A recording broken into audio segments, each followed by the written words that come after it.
Against Mark Domingo Quazon Cruz and Teacher Alexander Pagkalinawan. Can both of you just stop bullying Juan Carlo Pabale? Don't you even know that Juan Carlo Pabale is already tired about toxicity? Oh, he doesn't like toxicity. Like me, my birthday wish anyway. I never want to imitate the attitude of Mark Cruz. Oh, I always imitate Juan Carlo Pabale and even Baham Hernando. Oh, Mark Domingo Quazon Cruz.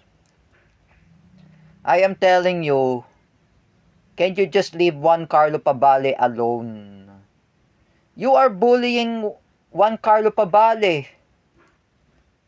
And you even say about bad words and you call him SOB words. What does Mark Cruz says?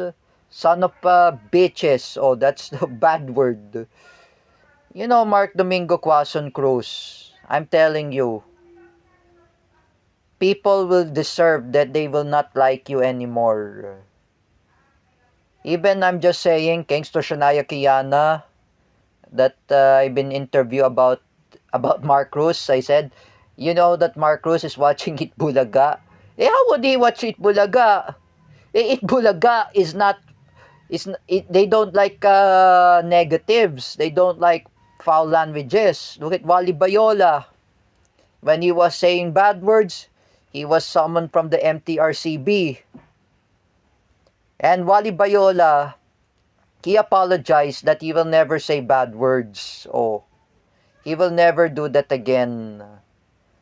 Unlike me, unlike Wally Bayola, he never say bad words. Me, I never say bad words too. Oh, in social media.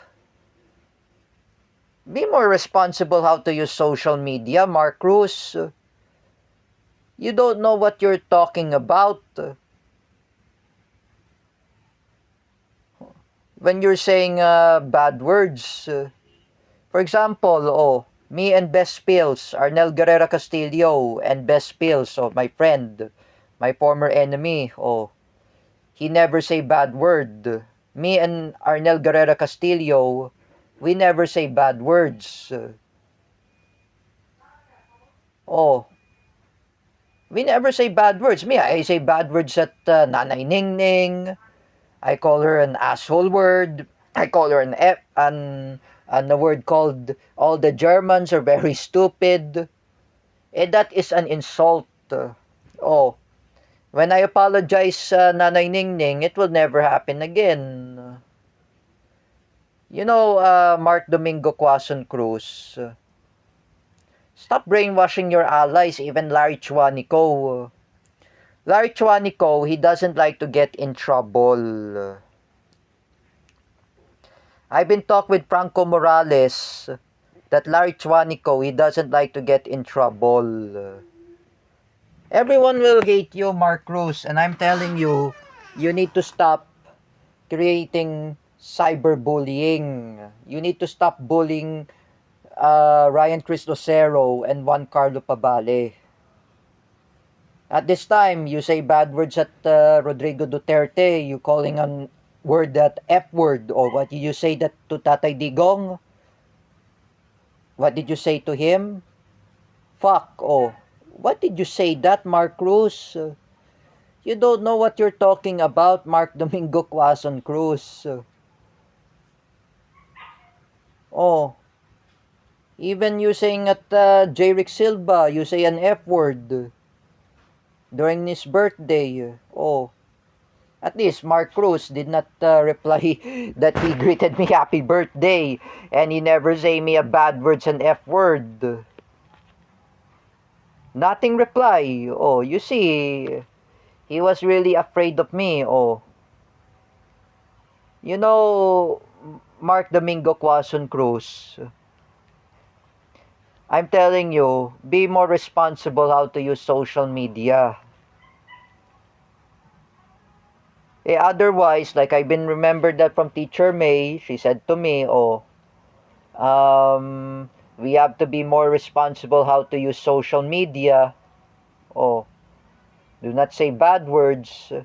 And take a look. that Mark Domingo Quazon Cruz, he says a bad words at Tatay Digong, Rodrigo Duterte, with the F word. Who will be hurt? I say again, Mark Domingo Cruz.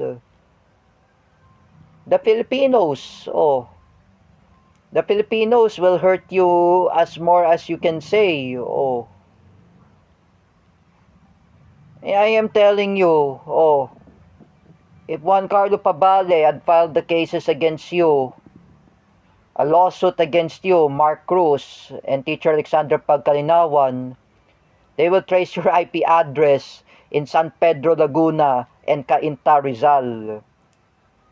But not Teacher May's house. Teacher May's house in Cainta, Rizal is different.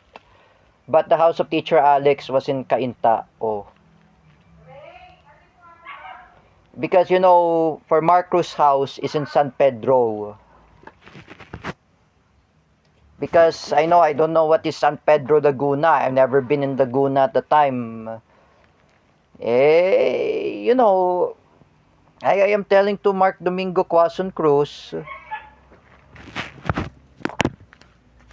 What is it? What's that? What? You press this. This one. It's in YouTube.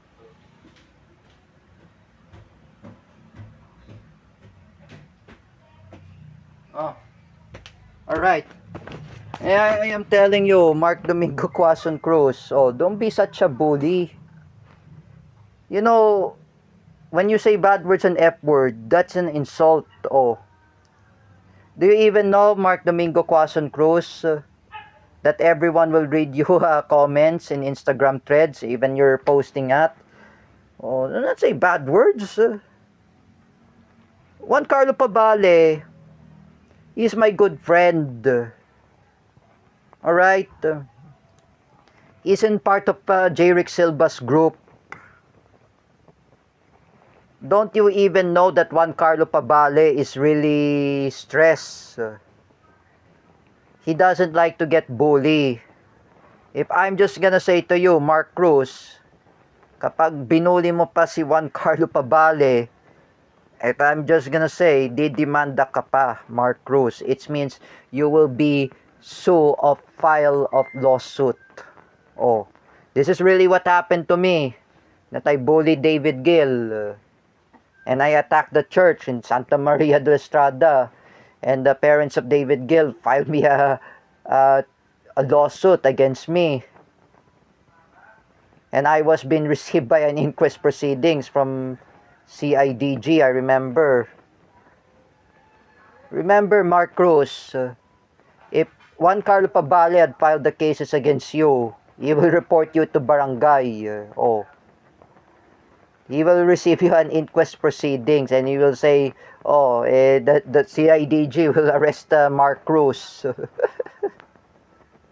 for saying bad words at Juan Carlo Pabale for cyberbullying. He will report it to the PNP anti-cybercrime group. Mark Cruz, you don't know about cyber libel. You don't know what is cyberbullying. You know that. I'm telling you, Mark Cruz, why can't you just shut up and leave Juan Carlo Pabale alone? I'm telling to both of you, Teacher Alexander Pagkalinawan, Mark Cruz, shut the fuck up, both of you. Leave Juan Carlo Pabale alone. Don't bully him.